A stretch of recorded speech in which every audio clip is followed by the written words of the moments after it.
Hoje a nossa aula vai tratar sobre fogo, princípio de incêndio. Você sabia que existe uma diferença de fogo para incêndio? Como é? Outra coisa, a composição do fogo, aquela chama lá, existem 3 elementos que compõem o fogo para que ele possa existir.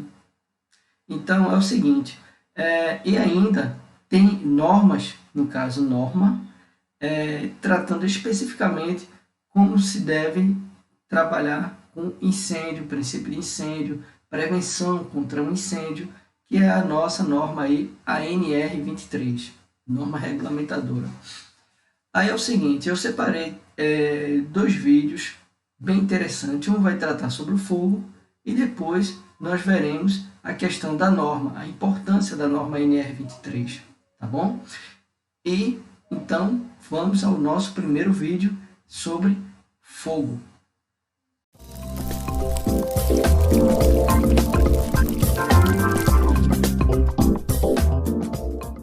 Quando pensamos em incêndio, sem sombra de dúvidas, a primeira coisa que nos vem à mente é o fogo. Mas, afinal, o que define o fogo?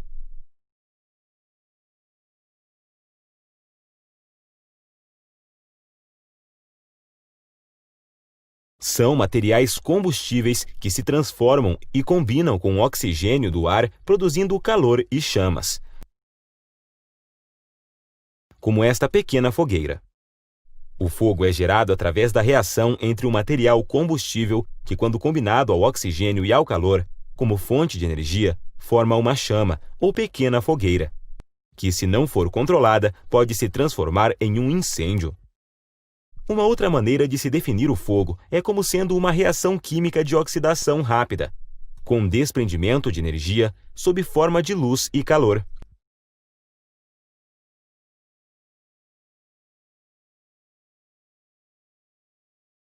Em um sistema de reação em cadeia, que após o seu início é mantido pelo calor produzido durante o processo de reação, ou seja, o produto da reação, que é o calor e o fogo, é também a causa da manutenção da combustão. Este calor será produzido enquanto houver oxigênio e material combustível para queimar. Além disso, é preciso diferenciar o fogo e o incêndio. O que torna um diferente do outro é que o incêndio é basicamente o fogo fora de controle.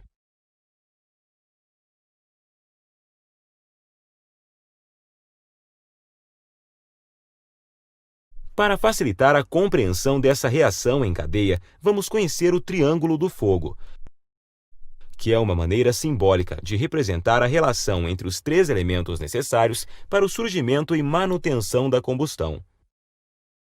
O combustível é qualquer substância suscetível a dar início à reação de combustão a uma temperatura específica, que libera calor, como o papel ou a madeira, contribuindo assim para o processo de combustão. O comburente é qualquer substância, como o oxigênio, capaz de oxidar um combustível em uma reação rápida e exotérmica. O agente ígneo, ou temperatura de ignição, é a temperatura que provoca a queima do agente combustível na presença do comburente.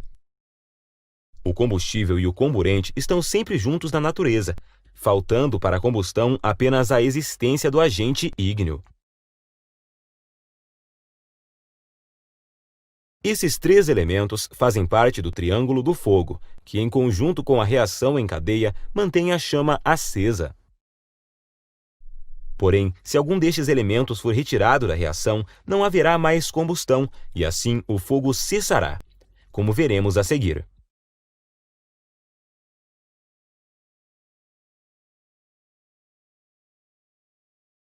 Existem diferentes classes de incêndios. Vamos conhecer agora as 4 mais comuns.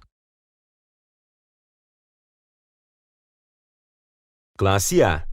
Materiais que queimam em superfície e em profundidade. Exemplo: madeira, papel e tecido. É caracterizado pelas cinzas e brasas, que deixam como resíduos.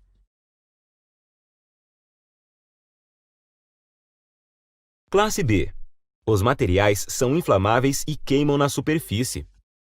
Exemplo: gasolina, querosene, gás, álcool, dentre outros.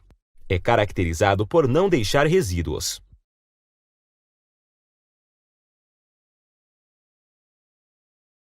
Classe C. Os materiais envolvidos no incêndio são equipamentos elétricos e eletrônicos energizados. Exemplo: computadores, lâmpadas e televisores. É caracterizado pela condução de energia e pelo risco de vida que oferece ao brigadista de incêndio.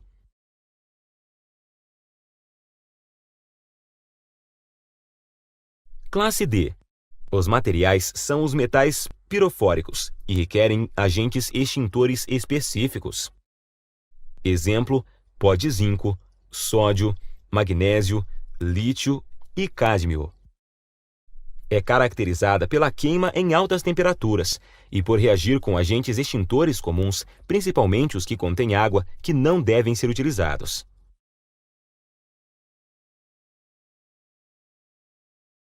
A classe K é a quinta classe de incêndio e é a classificação do fogo em óleo e gordura em cozinha.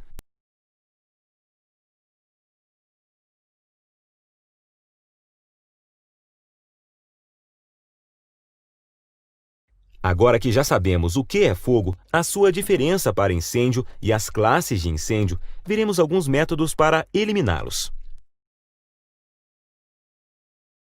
Abafamento. Consiste na retirada ou redução do teor de oxigênio no local da combustão.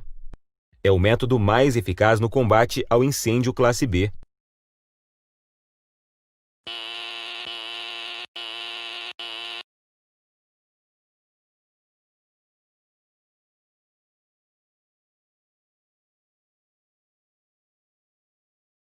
No abafamento, pode ser utilizado um cobertor ou algum objeto que abafe a combustão. O mais indicado é a utilização dos extintores de espuma. Com isso, conseguimos retirar o comburente, no caso o oxigênio, e, consequentemente, eliminar o incêndio. No caso de líquidos muito aquecidos, é necessário resfriamento posterior, evitando assim nova ignição. Isolamento. Nesse método, é preciso desagregar o combustível do processo de combustão, com o objetivo do fogo não passar para outras áreas ainda não afetadas.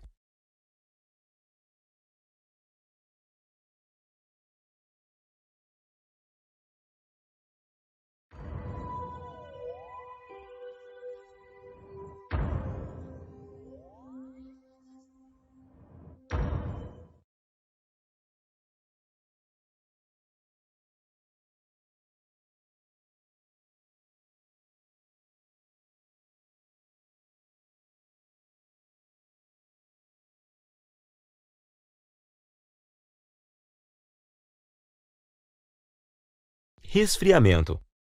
Consiste na redução da temperatura da área afetada pelas chamas, evitando assim se chegar ao ponto de fulgor do material em combustão. O ponto de fulgor é a menor temperatura em que o corpo aquecido se inflama pela presença de uma chama externa.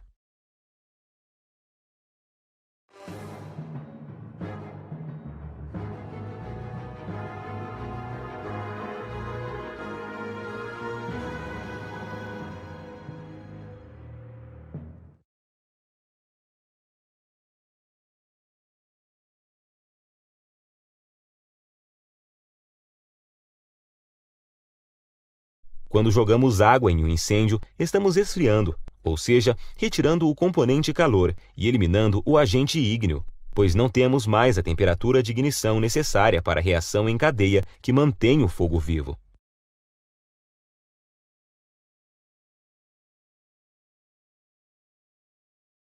Bom, finalizamos aqui uma das aulas referentes ao tema prevenção e combate a incêndios. Agora que você já entendeu como é o fogo, como é que ele trabalha, que existem várias classes, vamos agora entender como devemos estudar, ou pelo menos entender um pouco, uma noção alta sobre a NR23 e normas que complementam a norma regulamentadora 23, tá bom? Então, vamos lá. Bem, neste vídeo vou falar um pouco da norma regulamentadora 23, que trata o tema proteção contra incêndio. A gente vai apresentar a atualização, a norma, a NR23 em vigor, a interferência de outras normas e quais são as principais normas que você deve saber para aplicar de forma coerente a NR23. Me chamo Fabrício Nogueira e sejam bem-vindos ao nosso canal. Para começar, é importante a gente entender que a Consolidação das Leis do Trabalho, a CLT, a nossa CLT, de 1944, deu ao Ministério do Trabalho a responsabilidade de complementar as normas relacionadas à segurança do trabalho. Então, em 1976, somente em 1976, a Lei 3.214 aprova, então, a regulamentação de 28 normas. Nesse momento, foram aprovadas apenas 28 normas. O que é importante entender nisso é que as NRs têm a sua base em uma legislação que visa a segurança da vida do trabalhador no ambiente de trabalho, ok? Tanto que, em sua página, o Ministério do Trabalho e Emprego destaca que as NRs devem ser observadas e seguidas por empresas, direcionando estas para o ambiente de trabalho. Sempre vai direcionar para o ambiente de trabalho. Olhando um pouquinho para a história, você percebe que é diferente como que elas nasceram. A legislação de segurança contra incêndio e a legislação de segurança do trabalho propriamente dita. A legislação de segurança contra incêndio nasceu em respostas a grandes incêndios. Já a legislação de segurança do trabalho foi uma resposta da Consolidação das Leis do Trabalho que o Ministério do Trabalho impôs através das NRs, das 28 NRs. A NR 23... ela deve ser cumprida e ela foi atualizada em 2011. Então é um cuidado que eu peço para vocês terem, é que quando vocês pesquisarem, vocês certifiquem que vocês estão olhando a NR 23 atualizada. Bem, as normas municipais, estaduais e a NBR devem ser tomadas como fonte para decisões de projeto, porque a NR 23 ela é muito fundamental, ela é muito básica. Então, é importante que vocês tenham a NBR e as leis contra incêndio do teu estado ou do teu município como base para decisões de projeto, para você implementar de forma sólida a NR 23, tá ok? Um parêntese que eu gosto de abrir e falar é a questão da harmonia entre as normas. As normas como um todo, elas funcionam, as normas contra incêndio, né, elas vão ser harmônicas, eu gosto dessa palavra, porque dá bem a entender o que acontece com as normas. Bem, então o questionamento que deve ter é por que seguir a NR 23? Como eu falei há pouco, o Ministério do Trabalho obriga que as NRs, não apenas a NR 23, mas todas as NRs, sejam aplicadas a todas as empresas, públicas, sendo elas privadas. Repito, o caráter é obrigatório, tá? Sobre caráter obrigatório. A NR 23, por sua vez, é uma norma muito simplista, ela é muito fundamental quando se trata de incêndio.